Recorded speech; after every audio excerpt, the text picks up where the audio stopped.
naamini leo hii hata ukimuuliza Baba Papiano si hapa mbele tulipo hapa, ukimuuliza mambo yote ambayo ameyapitia mazuri, mambo magumu aliyoyapitia, mpaka anaona hatua Yanga, atakuambia kwamba sio kwa uwezo wangu, ni Mungu tu ndiye amewezesha. Tumsifu Yesu Kristo. Amina. Na tendo hili la shukrani analolifanya hivi leo tunalifanya tukiwa pamoja naye, ni tendo ambalo katika misa tunasema ni tendo la kufaa na la kuleta wokovu. Kwa sababu gani? Ni tendo la kufaa kwa sababu linamkumbusha kwamba yote ameyapata kwa uwezo wa Mungu. Ni tendo la kufaa pia kwa sababu linamrudisha kwa Mungu. Tambua kwamba yeye ni tawi, lakini Mwenyezi Mungu ndiye mzabibu wa kweli. Tumsifu Yesu Kristo. Na tendo hili ni tendo ambalo analifanya ni la kufana na kuleta wokovu, kwa sababu linadhihirisha kwamba anatambua thamani ambayo Mwenyezi Mungu ameiweka katika wito huu aliyomwitia. Anauthamini wito. Kuna hadithi ya tajiri mmoja mkubwa sana na maskini mmoja mkubwa sana waliokuwa marafiki. Sasa walikuwa marafiki sana kama pete na kidole, samaki na maji. Walikuwa wakitembeleana mara kwa mara. Kama siku moja maskini akawa na jambo lake, anafunga ndoa, na wakati huo watu wakaona kwamba hapa kwa sababu yanafunga ndoa atakuja tajiri rafiki yake, akija atampatia zawadi kubwa. Basi na kweli maskini yule akukosea, alimkaribisha yule tajiri. Basi wakati wa sherehe, misa wakasali, maskini akafunga ndoa vizuri. Ikafika wakati wa sherehe na burudani, na wakati wa zawadi ukafika. Basi watu wakawa wanaenda kumchukulia yule maskini zawadi, wanatembea. Amri ya Mungu yasema tupendane sawa na yeye. Watu wanatembea, anampelekea zawadi maskini. Watu wote wakampelekea zawadi, hatimaye tajiri ikafika zamu yake kumpelekea zawadi. Tajiri akatembea kama matajiri wanavyotembea. Akafika pale, akafungua bashi yake, akachukua Biblia takatifu, akamkabidhi maskini. Maskini akaangalia Biblia, akili yake ikawa kama amevurugika.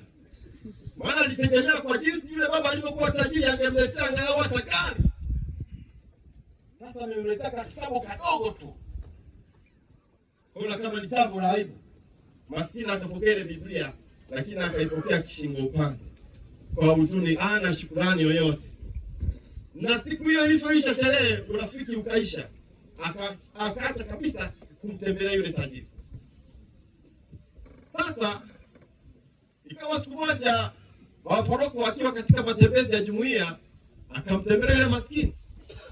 Yule maskini alipomwona poroko akaanza kulalamika. Akasema, sasa umefuata nini fanya? Sijana tu umetangaza michango ya matofali. Sasa umefuata nini? Umefuata michango. Ona sasa hali yangu ilivyo ngumu ya maisha. Watoto waangalia walivyo, sijapeleka shule, sina karo. Leo mkango wangu ninaishi jiwe. Sema angalia leo fulana sasa hivi. Unajilikia kuniomba hivi fadha. Niache kwanza, hebu hapa fadha. Baada akakulia. Tulivu sana kama Father Papiano hivi. Father Papiano anashukuru sana wazazi wake kwa kumpatia sifa hii ya utulivu. Baada akatulia. Alafu akasema neno moja ili yule maskini naye apone. Akamwambia, naomba uniletee Biblia takatifu, tusome neno la Mungu, tuone kama tunaweza tukakupatia nguvu siku ya leo, tukaweza kuyashinda magumu yote unayopitia. Akasema hilo tu fadha. Aleta. Akaenda haraka akakumbuka kwamba kuna Biblia tajiri alimpatia, akaichukua. Alipoichukua akawa anaileta pale kwa fadha, ili fadha mwambie angalau kifungo, angalau yule maskini akisoma haraka. Basi kabla fadha hajamwambia, maskini akafungua ukurasa wa kwanza Biblia, ili angalau fadha akisema fungua kitabu hiki, yule maskini naye aweze kuona moja kwa moja kitabu, kwamba kitabu hiki hapa lazima nifuate hiki. Wakati anafungua pale ukurasa wa kwanza, akaona jambo la maajabu sana. Kwa ukurasa wa kwanza pale anakuja kuongelea kwenye yaliyomo. Sasa kitu chekundu. Sema kitu gani hiki? Anakiangalia vizuri, naona kama ni noti 10,000 hivi. Akaanza kujiuliza, noti imeingiaje? wakati anajiuliza Father akawa anamwambia fungua kitabu cha Injili ya Mathayo sura ya 11 aya 27 hadi ya 30. Sasa Matilda akataka akahamisha na okay ngone. Ngoja ni Mathayo hapa. Ngoja ni. Sasa wakati anaanza kuanza kupekua hivi kutafuta Mathayo. Anaona mbona nakutana vitu vya maajabu kwenye Biblia? Mbona kama kila sehemu ina nani na 10,000? Matilda akamwambia Father, naomba unifikie kitabu nipe kama dakika 2 narudi. Nipe kama dakika 2 narudi. Matilda akaingia chumbani akaanza kuangalia anachokiona kama ni jambo gani analiona. Sasa akawa anafungua kila kurasa anaona kuna noti ya 10,000, kila kurasa anaona noti ya 10,000. Sasa maskini yule akachukua Biblia ile pale kitandani kwake akatikisa Biblia. Alipotikisa Biblia kitanda kikubwa kikaanza kujaa 10,000 zile. Zinajaa zinamwagika. Maskini alipoona mambo yale ya maajabu akarudi akamwambia Father, naomba sasa hivi kwa sasa sina matatizo. Ulikuwa unasema mchango wa matofali. Hiyo nadhani tutamaliza wiki tena tutanga zaidi. Sina matatizo, mke wangu atajirekebisha na kutoa tena shule. Kwanza tuongee mada nyingine achana na mambo ya Biblia. Lakini baada ya mambo yote hayo wakawa nakumbuka jinsi alivyomwangalia tajiri kwa dharau baada ya kupata Biblia. Alikumbuka jambo hilo. Jinsi alivyoona Biblia kama haina thamani na chochote, alitaka gari akapata Biblia. Roho ikawa inamuuma.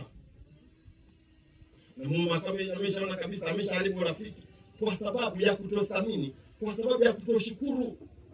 Ameshaondoa mahusiano na tajiri, hata yuko peke yake na kwa Biblia pale naye lazima atasema zitaisha, lakini mahusiano yameshaharibika. Msifu Yesu Kristo. Amina. Kwa sababu ya kutambua thamani ya kila alichopewa. Msindike.